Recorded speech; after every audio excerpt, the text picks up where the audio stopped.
And we've got to also accept that this has been the philosophy for generations. Sending more and more people to prison works. Well, the question ultimately you do have to ask, is it working? Even if it isn't, people still like to see them locked up. That is, that may be another matter. That is the truth. What do you think of what David has to say on that? Do you want to see people locked up or not? newsofsky.com. Let us know. The Taliban. Well, as the coffins continue to return from Afghanistan and pass through Wootton Bassett, I think it's worth reminding ourselves sometimes of at least one of the reasons why our troops are there in the first place. And a Times editorial, I think, does this rather well. It says that the desire to help Afghan women and girls was a clear strand in public support in Britain and America for the invasion. And then only this week, the Taliban ordered that a widow had become pregnant after her husband's death be flogged 200 times and shot in the head. Now, I was fortunate enough in my life to go to Afghanistan soon after the Taliban were thrown out. And the job that we were doing with a number of Premier League match officials was to reclaim the stadium there in Kabul for sport after it had been used by the Taliban for a host of atrocities which were vividly illustrated to us on the pitch against primarily women. And I should never forget that. We go to the Daily Telegraph, and in the run-up to the 2012 Olympics, British tourism chiefs want to educate service staff on a number of ways of keeping our foreign visitors happy. Well, this is what do we do about Johnny Foreigner writ large? But, of course, is very important, I'm sure. Tourism chiefs have drawn up this list of cultural do's and don'ts. For example, the Japanese are likely to take umbrage if you stare at them, sneeze in their presence, or expose the soles of your shoes. Exercise caution, it says, when striking up conversation with Brazilians. They don't like questions about age, income and marriage. When meeting Mexicans, it's best not to discuss poverty, illegal aliens or earthquakes. Burping is considered very rude. Right. Now, what's the point of all this, then? Well, exactly. You always get to the nub of the issue, Eamon, and I would have to agree with you. I mean, having said all that, there is no doubt. You know, when you come into the country, when you come into Heathrow, yes, there is a bank which which stresses how it understands local issues in particular countries. Yes.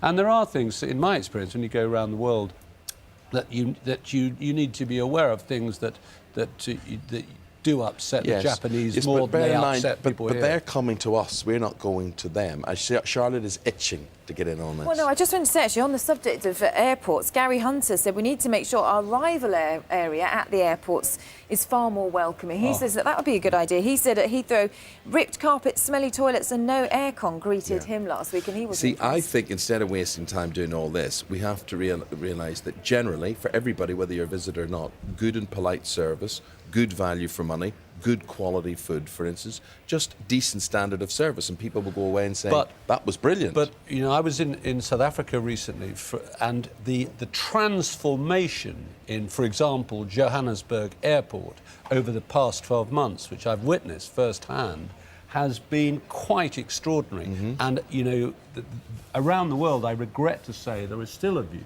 that the reception you get at Heathrow Airport, for example, is rivaled in its awfulness only by certain American airports. Yeah, okay. One could name. And don't you like to know, though? I mean, imagine you could sneeze in someone's presence, you could wink at them and show the sole of your shoe. It's saying here you could hideously that burping offend them. is rude in front of Mexicans. Well, I have news for you. Burping's rude in front of anybody. You know, it's nothing to do whether you're Mexican or not. Oh, you're Irish, so we can burp in front of you. That's fine. No. Sorry, is that right? It's not right. It's not right. Charlotte, what are people saying about dresses? Women will wear 21,500 dresses or something in a year.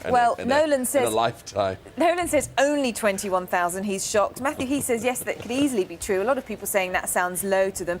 Jaden King says he wish his wife would only buy half the things she tries on.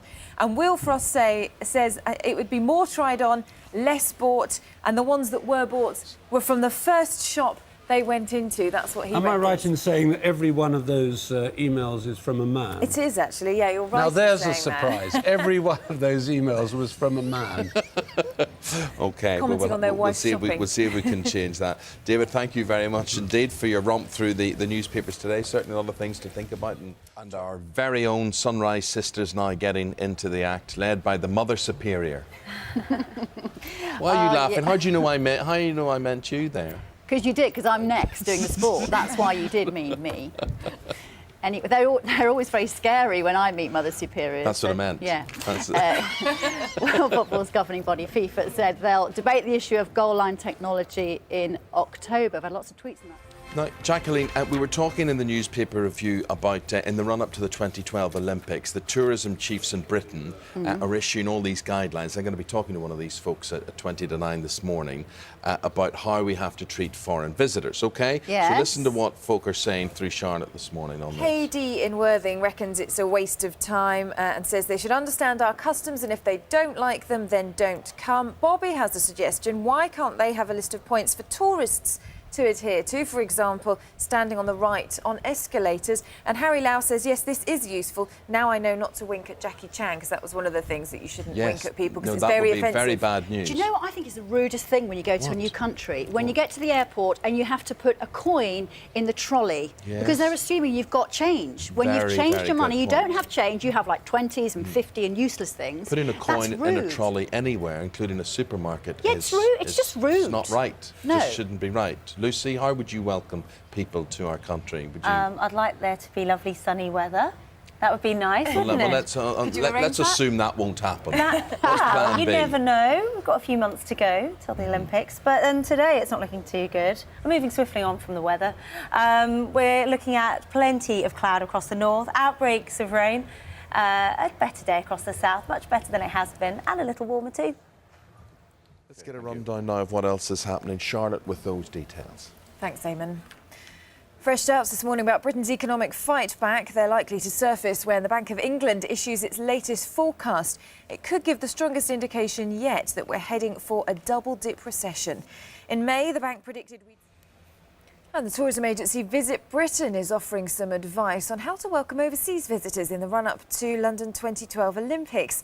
The new online service points out what can cause offence to people from different cultures, such as referring to Canadians as Americans and also winking at people from Hong Kong, which is said to be the height of rudeness. So we've been asking you what you think of those ideas this morning. Let us know. We'll be doing some of them a bit later on, whether you think it's a good idea to educate people on what could be offensive to our overseas visitors. They could be offensive to us. They could be calling Scottish people English, or English people Welsh, or Welsh people Irish, or, you know, works both ways. Exactly. Like when we were talking about Jackie Chan earlier on, when someone emailed in to say now he knows not to wink at Jackie Chan, who is Chinese, and we mixed up the... Yes, and very Sorry good about with his that. hands and feet, it has to be said. He'd probably kill you with his chin. Blink of an eye. Front pages of the newspapers. Your views on that story, news@sky.com. Charlotte standing by to take those comments. In a moment, I'll be talking about how not to offend foreigners who will visit Britain coming up to the Olympics in 2012. That's after the rundown of what else is happening, and here is Charlotte with that. Thanks, Eamon. Fresh doubts about Britain's fight back from recession are likely to surface this morning when the Bank of England issues its latest forecast. It could give the strongest indication yet that we're heading for a double-dip recession. One of the men behind this from Visit Britain is Mr. Simon Mills. Come on, this is a joke. Not at all, Eamon. It's Really? It's research done by our teams across the world who are natives of the country, and they have come up with cultural traits that we now can impart to the tourism industry in the UK. So the welcome in the UK becomes better, and we become much more popular. Yeah. But they're experiencing us. Why should we be experiencing them? Should they not assimilate to us as opposed to us? How can I tell if someone's Canadian or American, for instance, Australian or New Zealand? I know how you can. How can you? Their accents. They say a boot instead of about. So we get them, do we trick them into say saying the a word boot. about, and if Yeah. they say a boot, They're Canadian. or from Newcastle? Yes. Yes. Correct. Well, One or the other. Canadians would tend to wear maybe a maple leaf on their bags or their clothes to distinguish themselves from Americans. But I mean, we get 30 million visitors to the UK every year, spending £16 billion. So it's a major boost to our economy. Yes. So it's in our interest to make sure the welcome Yes. is fantastic. No, do you know what's in your interest? To make sure that all service is good, that prices are fair, and that the whole experience is fine and crime-free and whatever. Would you not be better off just improving the whole experience for us who live here, as well as people who are coming to visit? Well, that area is not all to do with Visit Britain, I have to freely admit. But there's certainly areas we're working on with the welcome for the border service to make sure that when people come into the UK, they feel welcome. And I think that's one step on the way, in particular with the number of visitors coming over for 2012. But you see, of course you would feel welcome. If you came to Ireland, if Polish people came to Ireland, we'll say, sure, you'll be having a drink, won't you? But you're saying in Visit Britain, you'll be insulting them by saying that.